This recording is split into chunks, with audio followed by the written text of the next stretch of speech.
नमस्कार। देव गुरु बृहस्पति और राहु दोनों साथ साथ एक ही घर में मेष राशि में बैठे हुए हैं। राहु अशुभ है, गुरु शुभ है। तो एक है गंगा जल और एक है नाली का पानी। तो समझ सकते हैं दोनों में कितनी विभिन्नताएं हैं। तो राहु जो है वो गुरु को खराब कर रहा है।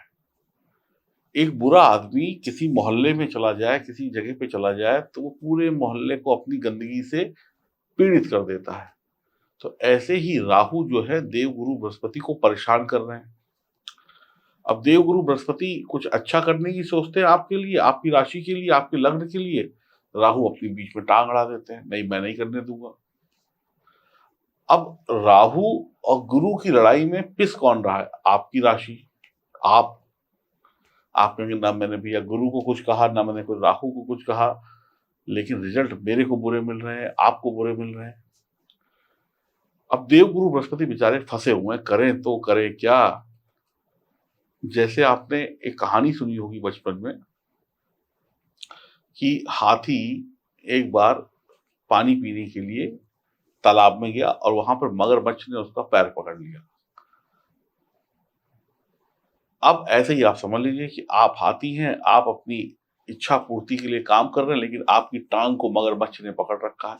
तो हाथी ने भगवान से प्रार्थना करी, हे भगवान मुझे बचाओ, इस मगरमच्छ से बचाओ वरना ये मुझे खींच कर खा जाएगा।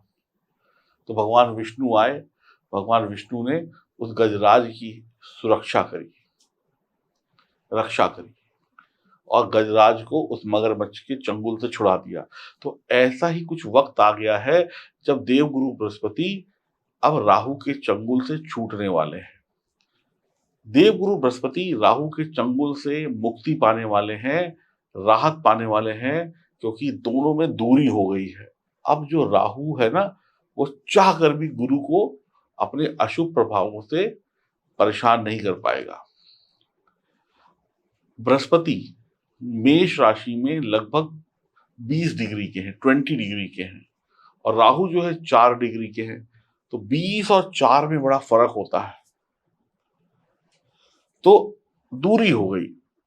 आप बुरे आदमी से जितना दूर हो जाएंगे उतना उसके अशुभ प्रभाव आपको मिलने बंद हो जाएंगे।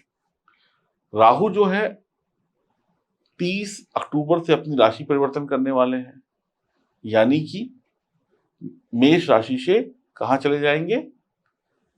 मीन राशि में चले जाएंगे, क्योंकि राहु वक्री चलते हैं, उल्टा चलेंगे। तो अभी मेष में है तो मेष से मीन में आ जाएंगे। और बृहस्पति जो है जब आगे अपना राशि परिवर्तन करेंगे तो मेष से वृषभ की तरफ चले जाएंगे। तो राहु जो है अपना स्थान परिवर्तन करने वाले हैं। अब राहु जो है वो अपनी अगली राशि की तरफ आगे बढ़ रहे हैं, जो कि 30 अक्टूबर को राहु जो है अपना स्थान परिवर्तन कर लेंगे। अब दोनों ग्रहों के बीच में 15 डिग्री से अधिक का अंतर आ गया। एक 20 डिग्री पर है और एक 4 डिग्री पर है। तो एक दूसरे से दूर हो गए। गुरु जो है अब रहस्यमयी पाप ग्रह राहु के अशुभ प्रभाव से मुक्त हो गए हैं या बहुत दूर हो गए हैं। अब इनका शुभ प्रभाव और इनकी शुभ दृष्टि कुछ राशि वालों को जीवन में सुख देने वाली है, मालामाल करने वाली है। आइए जानते हैं कौन सी है वो राशियां जिनके जीवन से अशुभ प्रभाव खत्म होकर शुभ प्रभाव मिलने शुरू होंगे सितंबर और अक्टूबर के महीने में। अगर आपको मेरी बात अच्छी लगे तो आप लोग चैनल को सब्सक्राइब जरूर करिएगा और बेल आइकन के बटन को दबाइएगा। इतने दिनों से आप नौकरी को लेकर परेशान थे, परिवार को लेकर परेशान थे, शिक्षा को लेकर परेशान थे, घर गृहस्थी को लेकर परेशान थे, व्यापार को लेकर परेशान थे। अब ये परेशानी खत्म। कौन सी वो पहली राशि है जिसका शुभ समय आ गया है? आइए जानते हैं। ये जानकारी लग्न पर आधारित है, लेकिन आप इसे अपनी नाम राशि से भी देख सकते हैं। तो तुला राशि वालों के लिए राहु के अशुभ प्रभावों से मुक्त हो रहे हैं गुरुदेव, इसका वर्णन हम करने वाले हैं। गुरु की दृष्टि का पूरा फल प्राप्त होगा। ये रही कुंडली और ये रही गुरु की दृष्टियां। गुरु कहाँ बैठे हैं? सप्तम भाव में राहु के साथ में। तो आपके लिए खुशखबरी है, आपके लिए शानदार मज़े की बात है, मान सम्मान, पद प्रतिष्ठा आपकी बढ़ने वाली है। अब आपके पास धन प्राप्ति के रास्ते खुलेंगे। पहले भी खुले थे, लेकिन मिल नहीं रहा था। कोशिश कर रहे थे कि ₹100 कमाएँ, जेब में आ रहा था ₹20, लेकिन अब ₹90 आएगा और कुंडली में अगर सितारे अच्छे हुए तो 120 भी आएगा। अब आपके शत्रु जो हैं आपसे दूर हो जाएँगे। शिक्षा, ज्ञान, धन की कमी पूरी होगी। पढ़ाई नहीं कर रहे थे बच्चे, काम में मन नहीं लग रहा था, ज्ञान जो था भूल गए थे। ऐसे लग रहा था कुछ है ही नहीं हमारे पास, हम तो बिल्कुल खाली हाथ हैं, हिम्मत हार गए थे, परेशान थे। अब वो हिम्मत वापस आएगी, ज्ञान, धर्म सब कुछ आपके जीवन में पूरा होता हुआ दिखाई पड़ेगा। पैसा तो ज्ञान से आता है, अब आपके पास ज्ञान होगा, आपका गुस्सा खत्म होगा। आप अपनी किस्मत को कोस रहे थे, किस्मत पे रो रहे थे, किस्मत पे रोना छोड़ दीजिए, अब किस्मत जो है आपकी खुल गई है। सामाजिक क्षेत्रों में आप सम्मानित होंगे, जहाँ पे भी आपका उठना-बैठना है, वहाँ पर आपको शाबाशी मिलेगी, आपकी पीठ थपथपाई जाएगी। छोड़ो कल की बातें, कल की बात हुई पुरानी, नए दौर में लिखेंगे एक नई कहानी, तो ये नया दौर शुरू है। अब दूसरों से आप बढ़िया तरीके से बात करेंगे, लोग आपसे बात करेंगे, आप अपनी राय लोगों के सामने रखेंगे, ऐसे नहीं, ऐसे करना है। पहले लोग आपको दबा रहे थे, अब लोग दबा नहीं पाएँगे। आप दूसरों के संपर्क में आएँगे, लोग आपको फ़ोन करेंगे, भाई साहब ज़रा यहाँ बैठ बात करनी है आपसे, मीटिंग में आ जाओ। नौकरी में जो समस्याएँ थी, अब वो पीछे छूट जाएँगी, अब आप आगे बढ़ रहे हैं। सुखी जीवन जो जीना चाहते थे, अब वो आपको मिल जाएगा। अब आपकी लोगों से हेल्लो-हाय बढ़ जाएगी, अब आप लोगों से मिलने लगेंगे। पद, मान, सम्मान पाएँगे, जिनकी कोशिशें फ़ेल हो रही थी, अब कोशिशें सफल होने लगेंगी। सीधी-सीधी बात ये है कि आपका बढ़िया वक़्त आ गया है। गुरु खुश हो गए।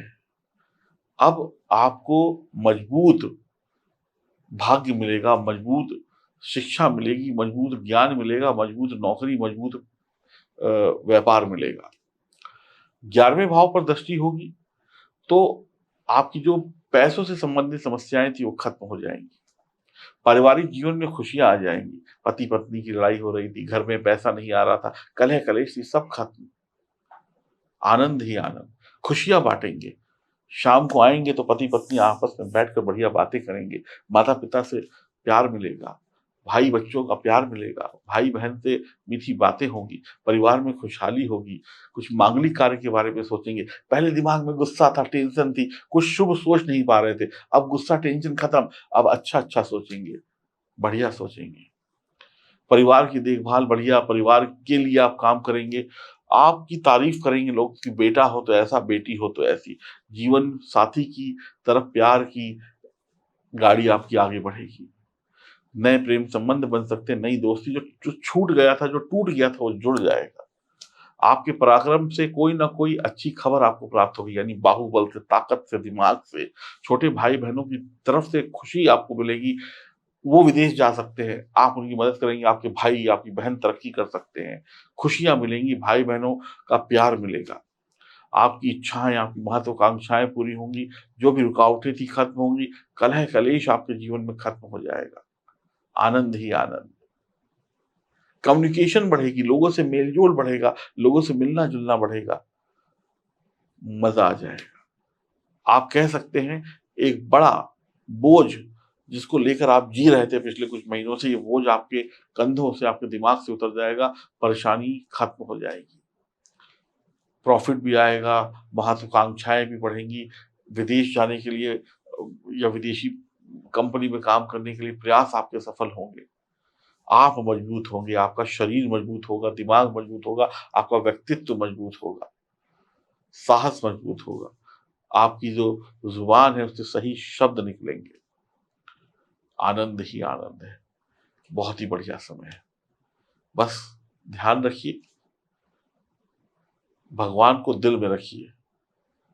देखिए 2 तरीके की पूजाएँ होती हैं। एक होती है जो आदमी दुनिया को दिखाने के लिए करता है। रोज़ आरती उतारेगा, रोज़ फूल चढ़ाएगा, रोज़ मंदिर जाएगा, लेकिन दिल से वो पूजा नहीं करता, वो दिखावे की पूजा होती है। तो आप दिल से पूजा करिए भगवान की, दिखावे वाली पूजा मत करिए और योग, प्राणायाम करिए। इनहेल, एक्सहेल, योग, प्राणायाम जितना करेंगे उतना फायदे में जाएंगे। अपनी सांसों को सुधार लीजिए, आपकी जिंदगी सुधर जाएगी। यही आपके लिए उपाय है। वक्त बढ़िया है, कुंडली आपके सामने है, ग्रह आपके सामने है। राहु और गुरु अब दूर दूर हो गए। एक कश्मीर चला गया, एक कन्याकुमारी चला गया। आप मिल नहीं सकते आपस में। अब दोनों के अशुभ प्रभाव एक दूसरे पर पड़ेंगे नहीं। अगर आपकी जन्म कुंडली में सब कुछ बढ़िया है तो यहाँ पर भी सब कुछ बढ़िया है। अगर जन्म कुंडली में कोई गड़बड़ी है तो फिर उसके जिम्मेदार आप हैं, आपकी कुंडली है। उसको सही कराने के लिए आप दिए गए नंबरों पर संपर्क कर सकते हैं।